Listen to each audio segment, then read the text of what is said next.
ante Suecia. Es hora de conectar con México con nuestro compañero José Ricardo Rangel.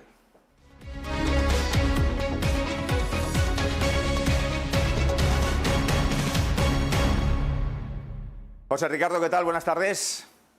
¿Qué tal? Muy buenas tardes, Manuel. Buenas tardes allá a todo el público en España. Aquí, pues ya saben, estamos a mitad de sesión y un gusto ya terminar la semana, hoy viernes, y pues estamos en terrenos positivos, mi querido Manuel, amigos, con el índice de precios y cotizaciones en 0.99. Esto principalmente con las compañías que ya hemos mencionado de administración de aeropuertos, Grupo Aeroportuario del Sureste, con 3.12 arriba. Y rapidísimamente, antes de irnos con nuestro querido invitado, este comparativo que les hago en esta gráfica es de las tres empresas de Grupo del Centro, Aeroportuario del Centro, Grupo Aeroportuario del Pacífico y Grupo Aeroportuario del Sureste. Y si nos damos cuenta, pues la correlación es casi muy parecida, ha tenido muchas volatilidades y de ahí la insistencia de la apertura que hemos platicado aquí de la economía turística aquí en México. Pues ahí están las fluctuaciones. Y sin más preámbulos, mi querido Manuel, vámonos con nuestro invitado, por favor.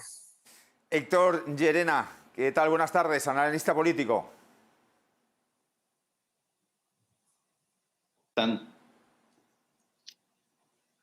¿Qué tal? Buenas tardes, cuéntanos. ¿Qué tal, Manuel? ¿Cómo están?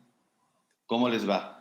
Pues nada, en el fin de semana que ha pasado se llevaron elecciones intermedias aquí en todo el país para renovar toda la Cámara Baja, la Cámara de Diputados, y así es como 15 gubernaturas de las 32 que tenemos acá, es casi la mitad del país que se renovó en cuanto a las autoridades. Y bueno, los resultados, por un lado, cuantitativamente, el partido Morena, el partido actualmente en el poder, el partido del presidente Andrés Manuel López Obrador, pues se lleva la Cámara, otra vez se lleva la Cámara con mayoría, sin embargo, no con una mayoría como la que tuviera hace 3 años.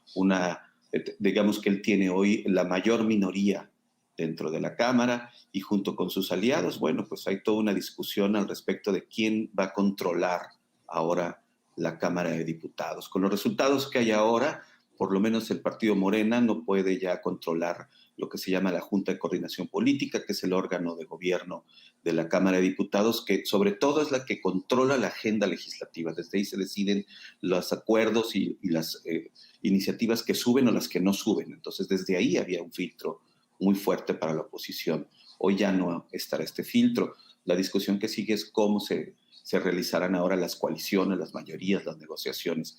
Por el otro lado, Morena se lleva 12 de 15 gubernaturas. Hoy es el partido que no solamente domina en las cámaras, sino que además es el que tiene el dominio territorial, digamos, del país, ¿no?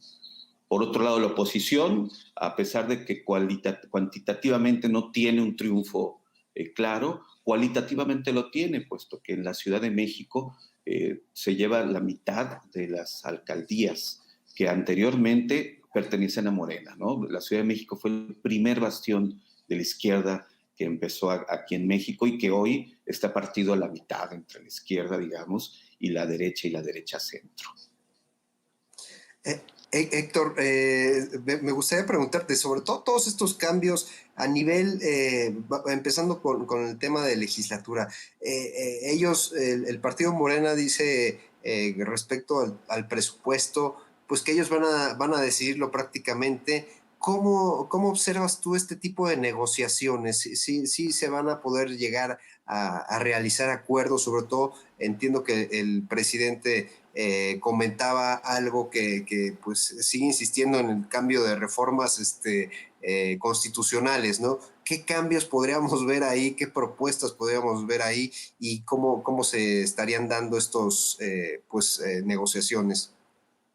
Pues mira, yo creo que hoy vamos a regresar al terreno de la política, de la negociación política, cosa que parecía muy normal, pero que en México en los últimos 3 años se había perdido ante la mayoría de Morena, ¿no? Había una especie de autoritarismo legislativo, lo que ellos decían era lo que sucedía y la voz de la oposición no contaba. Ahora va a contar porque, uno, van a compartir las decisiones en la Junta de Coordinación, que esto es lo que sube y lo que no sube a discusión y a votación.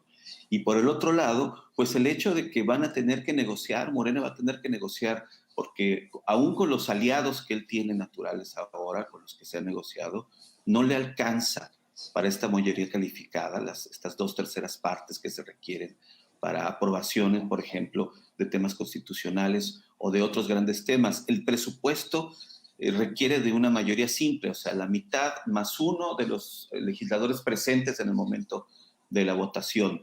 Sin embargo, para llegar al acuerdo de lo que se va a votar, también Morena va a tener que negociar. Y aquí vemos que inmediatamente al siguiente día de la elección hay un cambio en el ministro de Hacienda. Inmediatamente el presidente cambió de ministro de Hacienda y esto sería una señal donde él es el que va a estar encargado de esta nueva negociación. Se necesita negociar ahora, punto por punto, ¿no? Yo creo que lo que vamos a ver es que ante las grandes iniciativas y las grandes reformas, vamos a ver negociaciones específicas. Cada momento va a ser diferente y veremos ahí la conformación de coaliciones muy particulares, ¿no? Lo que comentabas sobre todo de la parte de los estados, me gustaría preguntarte en específico de Ciudad de México. Tenemos muy dividido y creo que ha habido muchísima información en redes de que parecemos Alemania, ¿no? Por un lado los morenistas y por el otro lado las coaliciones. Aquí en la Ciudad de México, ¿qué podríamos esperar al respecto? Pues de entrada a la jefa de gobierno va a tener un Congreso en donde tampoco tiene mayoría, incluso lo tiene más complicado que el presidente. Es un Congreso más pequeño, es un Congreso con una serie de procedimientos más restringidos en ese caso. La jefa de gobierno va a tener que negociar mucho más en este caso porque tiene un Congreso fundamentalmente de oposición.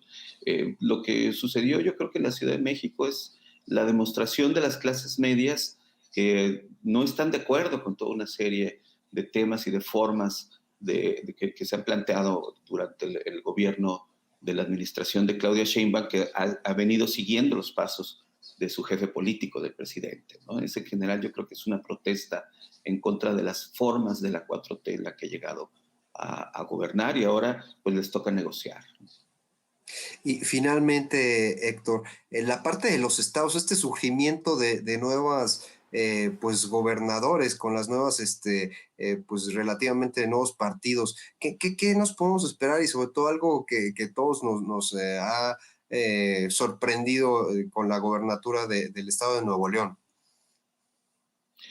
Bueno, con Nuevo León y Jalisco, Movimiento Ciudadano, el Partido Movimiento Ciudadano, que si bien no tiene ese mismo éxito en la Cámara Federal, pero se convierte en el partido de la oposición junto con el PAN, que tienen hoy gubernaturas, ¿no? El Movimiento Ciudadano gana Nuevo León, que digamos es el motor económico del país, sin duda. Ahí es donde se concentran las empresas que generan más de la mitad del PIB nacional.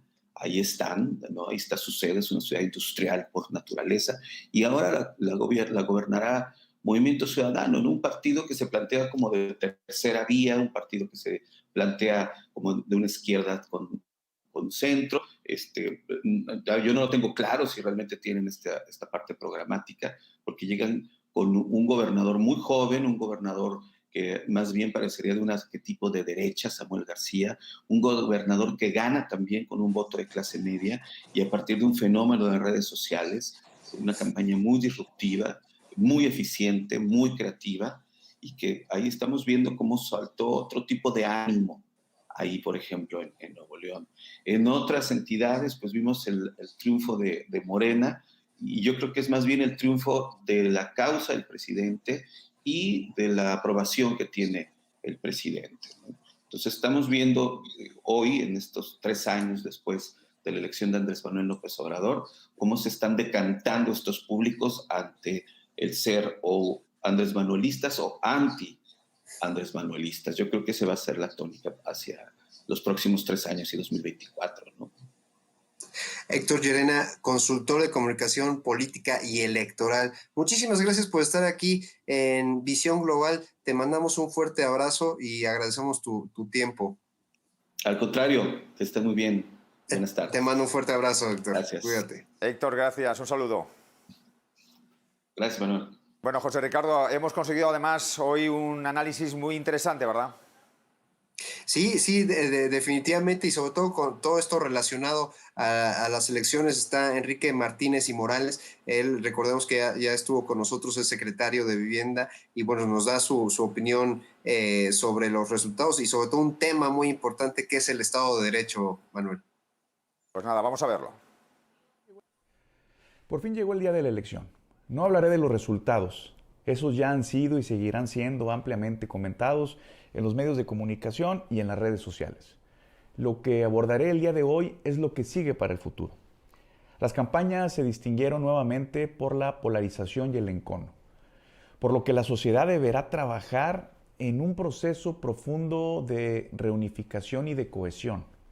En la Cámara de Diputados ninguna fuerza contará con la mayoría calificada necesaria para las reformas constitucionales, por lo que se deberán privilegiar el diálogo y el consenso.